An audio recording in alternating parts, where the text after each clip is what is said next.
नमस्कार दोस्तों, this is doctor Rahul Pariyar from प्रत्यक्ष आयुर्वेद। एंड हम आज जो बात करने वाले हैं वो है पेपर एनालिसिस। पेपर एनालिसिस कौन सा? AIAPGET 2024 versus 2025 on the basis of Bloom's taxonomy. क्यों ब्लूम्स टैक्सोनॉमी की बात हम करने जा रहे हैं? क्योंकि कमेंट सेक्शन में लास्ट वीडियो में आपने सबसे ज्यादा डिमांड करी थी ब्लूम्स टैक्सोनॉमी पे बात की जाए रिसेंट पेपर्स के बारे में। ये टॉपिक मैंने आपके कमेंट सेक्शन से पिक किया है। हम जो बात करने जा रहे हैं ब्लूम्स टैक्सोनॉमी की, क्या होती है ये ब्लूम्स टैक्सोनॉमी? बेसिक चीज है जहां पे हमारे कॉग्निटिव कॉम्प्लेक्सिटी को जानने के लिए 6 प्रोग्रेसिव लेवल्स होते हैं, जो कि एक साइंटिस्ट ने बनाया था। नाम था उनका बेंजामिन ब्लूम। 1956 में उन्होंने बनाया, जो कि बाद में रिवाइज हुआ 2001 में।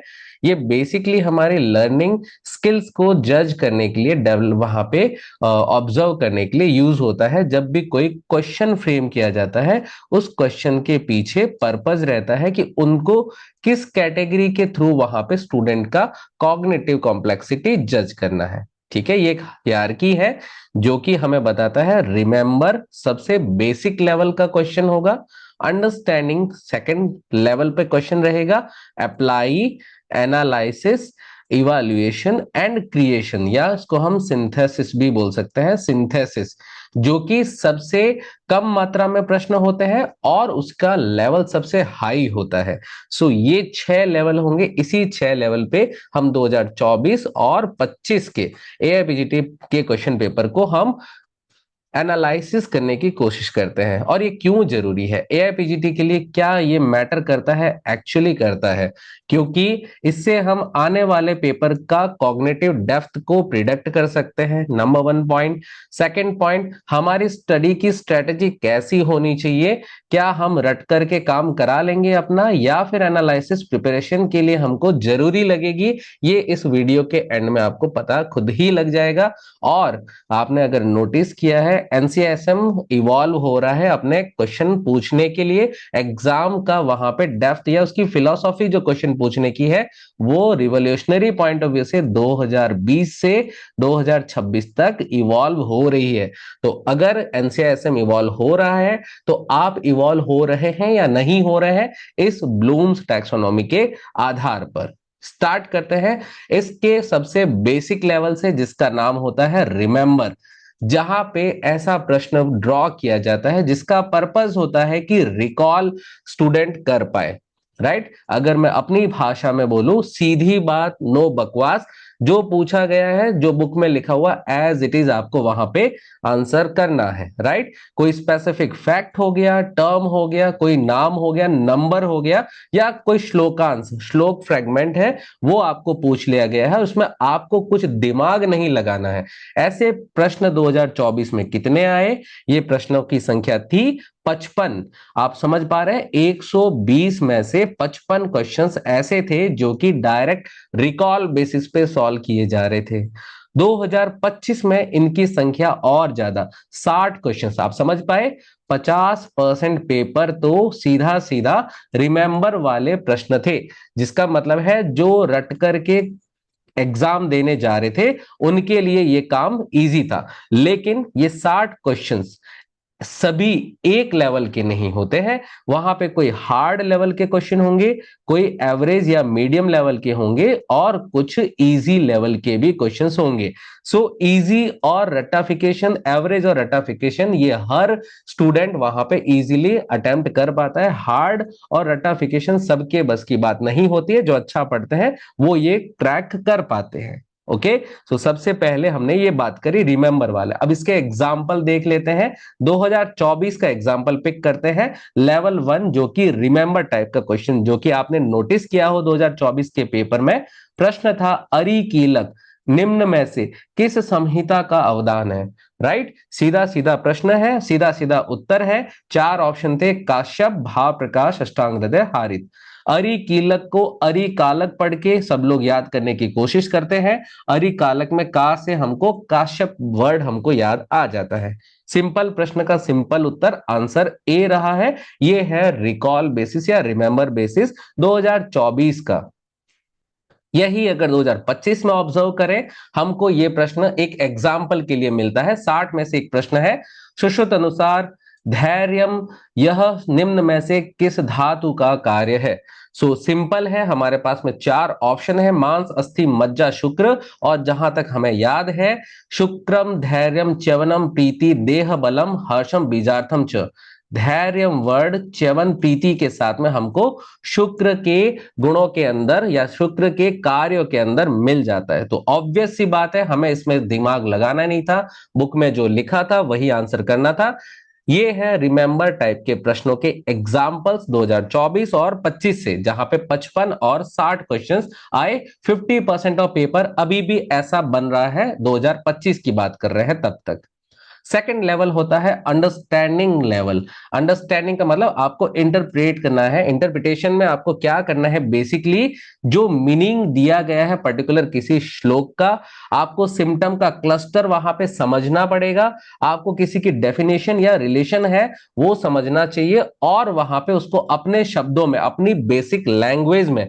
तो कुल मिलाकर के श्लोक को अगर हिंदी फॉर्मेट में पूछा जा रहा है या फिर उसमें आपको बेसिक अंडरस्टैंडिंग की रिक्वायरमेंट पड़ रही है, वो अंडरस्टैंडिंग लेवल के क्वेश्चंस में आते हैं। कितने प्रश्न हमको पूछे गए? 24 में। सिंपली इनकी संख्या रही है 30 क्वेश्चन, मतलब पेपर का 25% पार्ट 30 क्वेश्चन हमको 2024 में मिले, और एट द सेम टाइम 2025 में इन्हीं प्रश्नों की संख्या थी 27। तो लगभग कहीं ना कहीं आसपास फॉल कर रहे हैं। लगभग पेपर का 24-25% हमको ये अंडरस्टैंड लेवल के क्वेश्चंस मिल रहे हैं। डेफिनेटली रिमेंबर वाले से ये एक स्टेप ऊपर होंगे, एक स्टेप डिफिकल्ट होंगे। जो सिर्फ रट करके पेपर देते हैं उनके लिए एग्जाम्पल से देखते हैं। हमारे पास एग्जाम्पल है सिंपली 2024 के लिए। प्रश्न है अष्टांग हृदय अनुसार अनुचित समय पर कम या अधिक मात्रा में भोजन करना क्या कहलाता है। बेसिकली उन्होंने श्लोक को तोड़ दिया है हिंदी में। हिंदी में हमारे पास में प्रश्न था, 4 ऑप्शन, समशन, विषमासन, विरुद्धासन, अध्यशन, 4 हमारे पास ऑप्शन थे। तो इसको बेसिक लैंग्वेज में हम अगर समझे, विषम मात्रा विषम काल, 2 बातें हमको मिलती है, विषम मात्रा विषम काल। This is the definition of विषमासन। इसको ऐसे ही मैं पढ़ाता हूं, विषम मात्रा विषम काल विषमासन की डेफिनेशन होती है। ऑब्वियसली हिंदी में हमको सबकी डेफिनेशन पता भी होती है। विरुद्ध भोजन विरुद्धासन, पथ्य अपथ्य मिला के खाएंगे समशन, भोजन करने के पश्चात भोजन करेंगे अध्यशन, तो हमको विषमासन। सबके आंसर पता है, ये तब पता है जब हमने इसको समझा है, हमको इनका मीनिंग पता है, राइट। तो ये अंडरस्टैंडिंग लेवल का प्रश्न 2024, आंसर ऑब्वियसली विषमासन है, इसमें कोई डाउट नहीं है। ऐसा 2025 में अगर देखें, 2025 में एक बेसिक अंडरस्टैंडिंग वाला क्वेश्चन अगर पिक करें, तो हमारे पास एक मैच द कॉलम वाला प्रश्न आता है, जहां पे 4 गुण लिखे हुए, स्निग्ध, युक्ति, सुख, गंध, और लिस्ट 2 में 4 कैटेगरीज लिखी है, बुद्धि आदि गुण, बुद्धि आदि, गुरुवादि, शब्दादि, परादि। हमें यह समझ में आ चुका है कि यहां पे गुणों से बातचीत कर रहे हैं, लेकिन डायरेक्ट पॉइंट नहीं पूछा है कि स्निग्ध गुण कौन सा गुण, गुरुवादि, अकेले से काम नहीं चलेगा, हमको समझना पड़ेगा। युक्ति गुण कौन सा गुण है, ऑब्वियसली युक्ति गुण परादि के अंदर आता है। हम इसका 4th पॉइंट पिक करते। सुख गुण किसके अंदर आता है? सुख गुण हमारे आत्मादि गुणों के अंदर आता है। आत्म गुण या अध्यात्म गुणों के अंदर हमको प्राप्त होता है, जो कि बुद्धि प्रयत्न अंत, बुद्धि, इच्छा, द्वेष, सुख, दुख, प्रयत्न, 6 गुण रहते हैं। उसके अंदर हमको सुख एज ए सिम्टम मिलता है, और गंध जो कि हमको ऑब्वियसली शब्दादि, जिसका दूसरा नाम हो सकता है सार्था गुण या फिर इंद्रिय गुण कहा जाए। तो ये शब्दादि गुण हमें ये समझ में आना चाहिए, शब्दादि गुण ही सार्थ गुण है, सार्थ गुण ही इंद्रिय गुण है, बुद्धि आदि गुण ही आत्म गुण है। ये बेसिक अंडरस्टैंडिंग है, तो ये अंडरस्टैंड लेवल का प्रश्न हम सॉल्व कर सकते हैं। गंध गुण ऑब्वियसली हमने पिक किया है 3rd पॉइंट, जो कि हमारे पास शब्दादि गुण था। यहां पे 4 ऑप्शन मिले हमको, 2nd, 4, 1, 3। यहां पे हमारे पास ना 2nd, 4, 3 गलत हो गया, 2nd, 4, 1, 3। ऑब्वियसली हमारा आंसर बन रहा है 2nd ऑप्शन से। इसको कैसे सॉल्व करना है ये एक अलग मेथड है, बट हम अभी बात कर रहे हैं ब्लूम्स टैक्सोनॉमी की, तो उसी पे स्टिक रहते हैं। आंसर हमको मिल चुका है। तो ये तरीके थे अंडरस्टैंड लेवल के प्रश्न पूछने के लिए। नेक्स्ट स्टेप पे चलते हैं। हमारे पास में आता है apply kind of question. Apply का मतलब है जो हमने नॉलेज पढ़ा है बुक के अंदर उसको यूज करना। एज ए डॉक्टर हम जिस पैथी को पढ़ रहे हैं वो पढ़ने के पीछे पर्पस है हम पेशेंट पे उसका वहां पे अप्लाई करें, एप्लीकेशन करें। So basically take a known rule formula या फिर प्रिंसिपल, जिसको हम कहें आयुर्वेद की जो सिद्धांत है वो हमने बुक से पढ़े, उसको किसी क्लिनिकल या कंप्यूटेशनल सिनेरियो में फिट किया। ऐसे प्रश्नों की संख्या 2024 में कितनी थी? अब ये लेवल अप हो गया है। 2024 में प्रश्नों की संख्या थी केवल 5। कितने थे? केवल 5 अप्लाई काइंड ऑफ क्वेश्चंस थे। 2025 में इन प्रश्नों की संख्या थी 12। तो अगर आपने नोटिस किया है तो यहां पे संख्या है अच्छी खासी, 12 प्रश्न, मतलब 10% पेपर का हमारे अप्लाई काइंड ऑफ क्वेश्चंस में फॉल कर रहा है। एग्जाम्पल से समझते हैं कैसे होते हैं अप्लाई काइंड ऑफ क्वेश्चन। 2024 में हमको क्या मिला? एक प्रश्न है, which of the following diagnostic tests are carried out for female infertility? Female infertility को जांचने के लिए कौन सा नैदानिक परीक्षण किया जाना चाहिए? राइट, ऑप्शन में डायग्नोस्टिक लेप्रोस्कोपी है, फॉलिकुलर स्टडी है, स्टेरोसाल्पिंजोग्राफी है और पैप स्मीयर है। राइट, अब हमको इसमें से नहीं चुनना है, हमको इसमें से जो सबसे बेस्ट कॉम्बिनेशन है उनको पिक करना है। तो बेसिकली ये एक क्लिनिकल सिनेरियो हो गया। क्या हो गया? क्लिनिकल। हमारे पास में एक पेशेंट आए, हमारे पास में क्या क्या चॉइसेस हो सकते हैं ऑप्शन के, वो पिक करने हैं। ऑब्वियसली हम डायग्नोस्टिक लैप्रोस्कोपी कर सकते हैं, जहां पे कोई अंदर पैथोलॉजी है उसको आइडेंटिफाई कर सकते हैं। फॉलिकुलर स्टडी, क्योंकि अगर फॉलिकल्स ही नहीं होंगी तो वहां पे कंसीव ही नहीं होगा। ऑब्वियसली वहां पे पेटेंसी चेक करेंगे फैलोपियन ट्यूब के लिए with the help of HSG, जो कि स्टेरोसाल्पिंजोग्राफी है।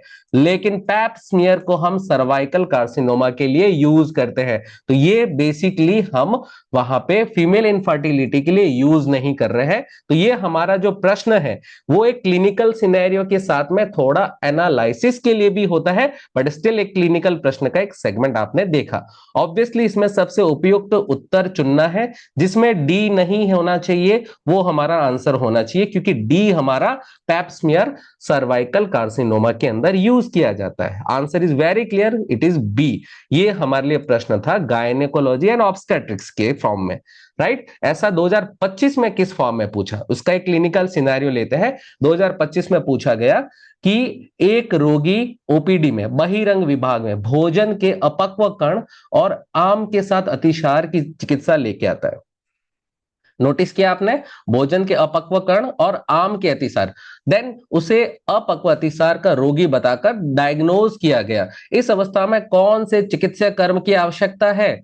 बेसिकली प्रश्न आपसे डिमांड कर रहा है कि आपने जो नॉलेज गेन किया है उसको आपको यूज करना है यहां पे क्लिनिकल सिनेरियो को ट्रीट करने के लिए। तो आपके पास में ऑब्वियसली दो बेटर इंफॉर्मेशन है, वो है अपक्व भोजन के कण और आम, जिसको हम कह सकते हैं आम वहां पे शरीर में बना हुआ है और अतिसार है, यह आमा अतिसार की कंडीशन हो गई। और आमा अतिसार की चिकित्सा हमारे पास क्या होनी चाहिए? आम के लिए हमारे पास चिकित्सा होनी चाहिए दीपन पाचन, और अतिसार की चिकित्सा में हमारे पास में होना चाहिए ग्राही या स्तंभन। लेकिन हम स्तंभन चिकित्सा आम की अवस्था में नहीं करेंगे, दैट्स वाई वहां पे ग्राही चिकित्सा वहां पे यूजफुल होंगी। दैट्स वाई हमारे पास में ऑप्शन को देखें तो हमारे पास ग्राही चिकित्सा as a better option visible होता है। ऑब्वियसली स्तंभन भी दिया, बट स्तंभन शरीर के अंदर क्या करेगा? वो शीतल औषधि होगा, वो वात को कुपित करेगा, अग्नि को मंद करेगा। अग्नि मंद होगी तो आम ट्रीट नहीं हो पाएगा। संधानीय औषधि हम नहीं दे सकते, क्योंकि वहां पे कषाय रस वाली औषधियां होंगी, अगेन वो शीत गुण वाले औषधियां होंगी, आम को वो मेंटेन रखेगी, आम को ट्रीट नहीं करेगी। और पुरुष वीर्जन्य इस कंडीशन में यूजफुल नहीं होगी, क्योंकि पुरुष का वर्ण विवर्ण नहीं हुआ है। दैट्स वाई हमको ग्राही, और ग्राही के लिए अगर आप शारंगधर की लैंग्वेज पे जाओगे, दीपनम पाचनम यत स्यात् उष्णत्वात् द्रव शोषकम। उष्ण होता है, दीपन पाचन करता है, और द्रव का शोषण, ऑब्वियसली अतिसार में द्रव का शोषण करना है। ये एक क्लिनिकल क्वेश्चन पूछ के कॉन्सेप्ट को हमको फिट करने के लिए पूछा गया। आंसर ऑब्वियसली वहां पे ग्राही ही है, लेकिन पूछने का तरीका बहुत वहां पे यूनिक है। इसको हम 2025 में ऑब्जर्व कर चुके हैं। तो लेवल एनसीआईएसएम का आप धीरे धीरे देखने चल चुके हो। चौथी कैटेगरी में पहुंचते हैं ब्लूम्स टैक्सोनॉमी में, जिसका नाम है एनालाइज करना, जिसका काम है डिकम्पोज करना। बेसिकली हमको कॉम्प्लेक्स कोई कोटेशन है उसको क्या करना है, छोटे छोटे पार्ट्स में तोड़ देना है, वेरीफाई करना है एक एक को इंडिपेंडेंटली, और उनके जो वर्डिक्ट्स है उनको फाइनल आंसर देने के लिए यूज करना है। इसमें हो सकता है कि हम अलग अलग जगहों से नॉलेज के फ्रेगमेंट को यूज कर रहे हो सकता है कि हमारा बेसिक अंडरस्टैंडिंग लेवल को मल्टीपल वे में यूज कर रहे हो, क्योंकि एनालिसिस करने के लिए एक लेवल ऑफ इंटेलेक्चुअल आवश्यक होती है। 2024 में प्रश्नों की संख्या देखें, 15 क्वेश्चन थे। आप यहां पे हल्के में नहीं ले सकते, 15 क्वेश्चन मतलब पेपर का 12.5% बना रहा है। इवन 2025 में भी ये नंबर सेम है, इतना नंबर तो हमको एग्जाम में कंटिन्यूसली मिल रहा है। और ये प्रूफ के साथ में देखिए, प्रूफ है यहाँ पे 2024 का प्रश्न, जो कि इस तरीके से पूछा गया, चरक संहिता अनुसार निम्न पर विचार करो। पहला स्टेटमेंट, मंद विज्जल अच्छ एवं द्रव गुण कफ प्रकृति निर्माण में सहायक होते हैं। प्रकृति निर्माण हो रहा है, दैट्स फाइन, और चरक अनुसार है तो हमको रेफरेंस तुरंत कैच करना चाहिए। चरक विमान स्थान अध्याय 8, 10वीं परीक्षाओं के अंदर से प्रश्न पिक किया जा रहा है, राइट। आपने देखा हो, मंद है, विज्जल मतलब पिछल है, अच्छ है, लेकिन द्रव गुण कफ प्रकृति का निर्माण नहीं करता। ऑब्वियसली स्टेटमेंट 1 द्रव गुण जैसे छोटे से वर्ड की वजह से वो स्टेटमेंट गलत हुआ। ऐसे ही सेकंड ऑप्शन में देखें, श्लक्ष्ण मृदु एवं तीक्ष्ण गुण पित्त प्रकृति निर्माण में सहायक है। यहां पे मृदु ठीक है, तीक्ष्ण ठीक है, लेकिन श्लक्ष्ण गुण अगेन वहां पे पित्त प्रकृति के लिए फॉल्स हो जाता है। दैट्स व्हाई पूरा स्टेटमेंट ही फॉल्स हो जाता है। ऑब्वियसली ये सारी बातें श्लोक के फॉर्म में है, हम उसको अंडरस्टैंड कर चुके हैं, लेकिन इससे एक स्टेप और आगे, लघु बहु और विशद गुण वात प्रकृति, यस लघु बहु विशद गुण वात प्रकृति में मिलते हैं। ये है सबसे ट्रिकी पॉइंट, डी पॉइंट। कफ प्रकृति पुरुष शीत अति शीत को सहन नहीं कर सकता। इंटरेस्टिंग पॉइंट क्या है, कफ के अंदर भी शीत गुण आता है, वात के अंदर भी शीत गुण आता है, लेकिन वात का शीत गुण जो होता है वो शीत का असहिष्णु कार्य करता है। कफ का शीत गुण बेसिकली मंदाग्नि और मंद संताप वाले लक्षण उत्पन्न करता है। सो यहां पे कफ प्रकृति ठीक है, शीत गुण ठीक है, लेकिन शीत का सहन नहीं करना ये कफ प्रकृति का नहीं, ये वात प्रकृति का गुण है। दैट्स वाई ये गलत हो गया। अब ये अंडरस्टैंडिंग तभी होगी जब आप जब स्टडी करते हैं और उसको एनालाइज करके पढ़ चुके हैं तब। और लास्ट में पित्त प्रकृति पुरुष स्वेद मूत्र और पुरीष का अधिक त्याग करेंगे। स्वेद मूत्र पुरीष में ज्यादा लगता है द्रव, लिक्विड। यस द्रव गुण होता है किसके लिए, पित्त के लिए। हमारे पास में इस तरीके से 5 प्रश्न की लंबाई चौड़ाई देखिए, उसके बाद में उसके लेवल ऑफ क्वेश्चन का वहां पे अंडरस्टैंडिंग कितना हाई चाहिए, उसके बाद एनालिटिकल पावर भी चाहिए, और हमको इस तरीके से ऑप्शन मिलते हैं। हम अब तो क्रैक कर ही सकते हैं, क्योंकि पूछा जा रहा है करेक्ट आंसर यहाँ पे सी और ई होंगे, सी और ई होंगे ऑब्वियसली, और किसी ऑप्शन में ऐसा नहीं है। ये हमारा आंसर था 2024 के इस प्रश्न के लिए, और ये हल्का फुल्का प्रश्न नहीं है। मेजॉरिटी ऑफ लोग इसके अंदर ट्रैप में फंसे होंगे और गलत किए होंगे। ऑब्वियसली जो लोग पेपर दिए हैं 2024 का वो समझ पा रहे होंगे, राइट। 2025 का भी देख लेते हैं। यहां पे हमारे पास प्रश्न था, अधोग रक्तपित्त याप्य है। यहां तक बात हमको ठीक लग रही है, क्योंकि इसमें विरेचन नहीं दिया जा सकता। विरेचन नहीं दिया जा सकता ये बात ठीक है, लेकिन क्या ये सही रीजन है इसके लिए? अधोग रक्तपित्त याप्य है क्योंकि इसमें विरेचन, ये क्योंकि वर्ड आपको समझने के लिए बहुत जरूरी है। अगर ये नहीं समझा, क्योंकि ये अगर नहीं समझा तो आप इस स्टेटमेंट को करेक्ट समझ लोगे।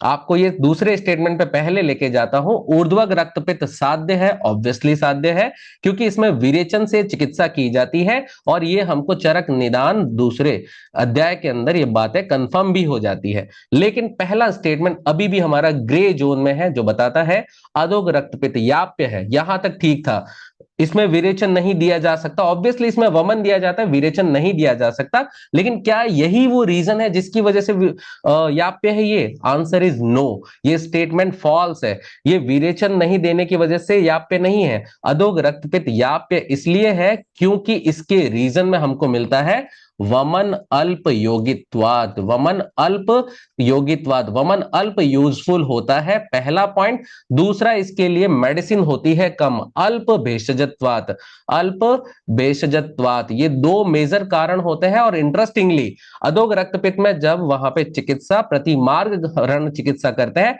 वमन कर्म कराते हैं, वमन पित्त की श्रेष्ठ चिकित्सा नहीं है। ये तीन रीजन दिए हैं और तीनों रीजन में यहां पे विरेचन नहीं दिया है, ऐसा पॉइंट नहीं दिया गया। सो ये एनालिटिकल पावर जिसके साथ में रही होगी उसने इस स्टेटमेंट को गलत कंसीडर किया और इसको सही किया, उसका आंसर बना होगा ऑप्शन इस तरीके से थे, जहां पे हमको स्टेटमेंट 1 गलत और स्टेटमेंट सेकंड सही दिख रहा है। This is the correct answer और ये 2025 का प्रश्न है।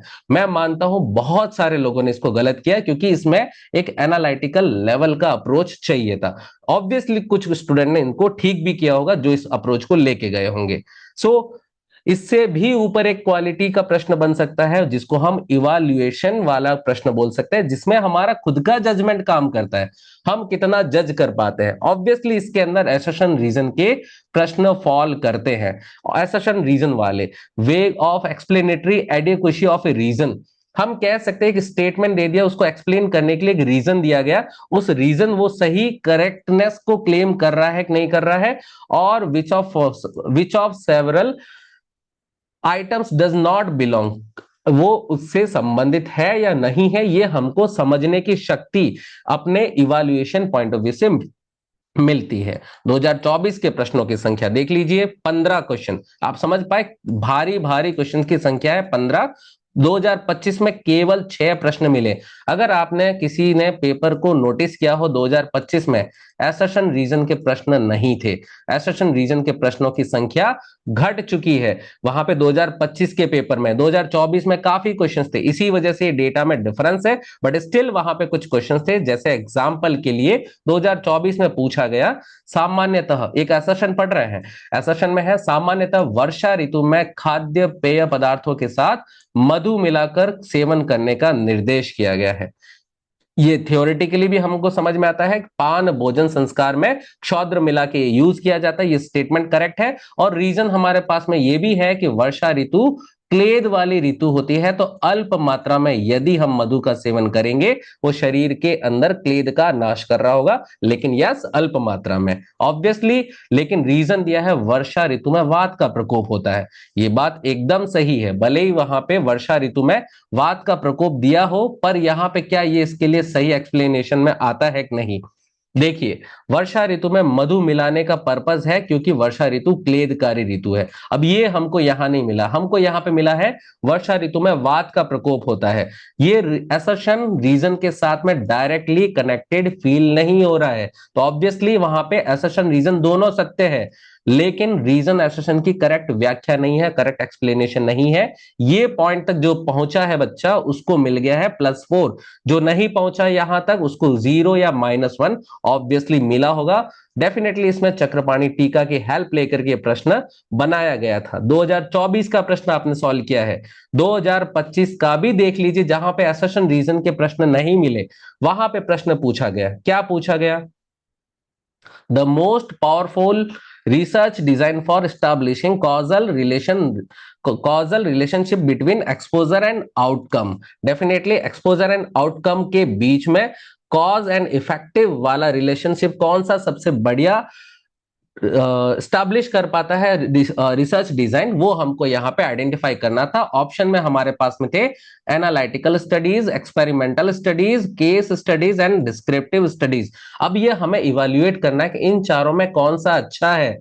ये उसी प्रकार से इवैल्यूएट करना है जैसे कि अगर हमको कोई पूछे कि आपको कितना भोजन करना है, ये हम एनालिसिस करेंगे कि अभी हमारी अग्नि कितना अलाउ कर रही है, ये एनालिसिस हमारे यहाँ पे होना चाहिए। ये हमारे पास में क्या आंसर करता है? बेसिकली अगर हम एनालिटिकल स्टडीज में जाते तो वहां पे हमारे पास में कॉज का एक स्ट्रॉन्ग आइडिया तो मिलता है, लेकिन प्रूफ हमको बहुत ज्यादा नहीं मिल पाता है। दैट्स व्हाई ये उतना अच्छा नहीं है जितना अच्छा एक्सपेरिमेंटल स्टडीज है, क्योंकि यहाँ पे आप रैंडमाइज्ड कंट्रोल ट्रायल करेंगे और उस ट्रायल को खुद करेंगे, इंटरवेंशन खुद करेंगे, बायस्ड वहां पे डेटा नहीं होगा। दैट्स व्हाई यहाँ पे बेस्ट रिजल्ट्स आएंगे, बेस्ट कॉज और जिसको हम कॉजल रिलेशनशिप बोल सकते हैं, कॉज इफेक्टिव रिलेशनशिप बोल सकते हैं between exposure and outcome. Yes, case studies में आपने देखा होगा सैंपल साइज सिंगल केस की रहती है, तो इसका जो हम यूज कर सकते हैं हाइपोथेसिस ड्रॉ करने के लिए, हाइपोथेसिस जनरेट करने के लिए हम इसको यूज कर सकते हैं, लेकिन इसके लिए बिल्कुल नहीं जो हमारे प्रश्न का भाग है। और डेफिनेटली जो डिस्क्रिप्टिव स्टडीज है वो तो किसी भी तरीके से ये काम करता ही नहीं है कॉजल रिलेशनशिप स्टैब्लिश करने के ऊपर। हमारे पास में ये बेसिक अंडरस्टैंडिंग अगर नहीं होती तो हम इवैल्यूएट नहीं कर पाते। ऑब्वियसली इसका आंसर गया है ऑप्शन बी, जो कि हमें बताता है एक्सपेरिमेंटल स्टडीज। डेफिनेटली ये 2025 का प्रश्न है, जिन लोगों ने इस वे में आंसर किया है वो लोग +4 लेके गए हैं, राइट। और सबसे ऊपर ब्लूम्स टैक्सोनॉमी में कौन से प्रश्न रहते हैं?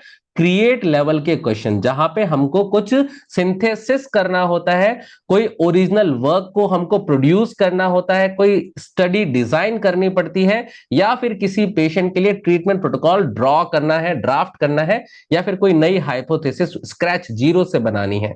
ऐसे प्रश्नों की संख्या 2024 में भी नहीं थी और 2025 में भी नहीं थी। यहां तक अभी प्रश्नों का लेवल नहीं पहुंचा है। सो ये 2024-25 का अगर हमारे पास में डेटा आया है, इवन हम क्रिएट लेवल का एक एग्जांपल भी समझ ले, बाई चांस आ गया तो कैसा हो सकता है, एक सैंपल है। एक 55 वर्ष का मधुमेह का रोगी है जहां पे HbA1c 8.4 है। ऑब्वियसली ये हमें बता रहा है डायबिटीज टाइप 2, या हम 55 वर्ष का है तो डायबिटीज टाइप 2 हम मान सकते हैं।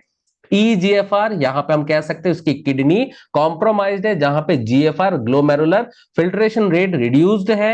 BMI 28 है, जो कि हमें बताता है ये वो ओवरवेट में है। साथ में पाद दाह सुप्ति वाले लक्षण है। आयुर्वेद के अनुसार इन लक्षणों को हम अभी जज करेंगे। हमें उसके लिए 12 सप्ताह की योजना, मतलब 12 वीक्स के लिए वहां पे मेडिसिन का प्लान करना है। 12 वीक्स के लिए प्लान करने के लिए हमारे पास जो डेटा है, 55 वर्ष, मधुमेह, HbA1c, EGFR, BMI, पाद दाह सुप्ति और 12 सप्ताह, ये डेटा है। और इससे हमको एक ट्रीटमेंट प्रोटोकॉल, पहला ट्रीटमेंट प्रोटोकॉल ऑप्शन में दिया है धातु क्षय जन्यवात। अब आप सोच पाओगे ऑब्वियसली BMI अगर ओवरवेट में तो धातु क्षय नहीं होगा। तीक्ष्ण विरेचन हम वहां पे नहीं कर रहे होंगे, क्योंकि 12 सप्ताह तक तीक्ष्ण विरेचन नहीं कर रहे होंगे। और महावात विध्वंसन हम तब देते जब प्योर वात की कंडीशन हम ऑब्जर्व कर रहे होते। Option A is clearly no. कफ मेदावृत वात, यस ये ठीक लगता है, क्योंकि कफ और मेद बढ़ा हुआ है, BMI बढ़ा हुआ है, प्लस मधुमेह हमको जस्टिफाई करता है कि मधुमेह, हालांकि मधुमेह हम वात से रिलेट इजीली कर पाते हैं, मधुमेह से बेटर इसको प्रमेह बोलते तो ज्यादा बेटर हो पाता, बट स्टिल कफ मेदावृत वात की कंडीशन, साथ में मुस्तादी यापना बस्ती ऑब्वियसली दे सकते हैं, क्योंकि ये एक माइल्ड काइंड ऑफ बस्ती है जो लॉन्ग ड्यूरेशन के लिए भी दी जा सकती है। प्लस निशा कतकादि कषाय गोक्षरादि गुगलू, ये कॉम्बिनेशन प्रमेहग्न भी है।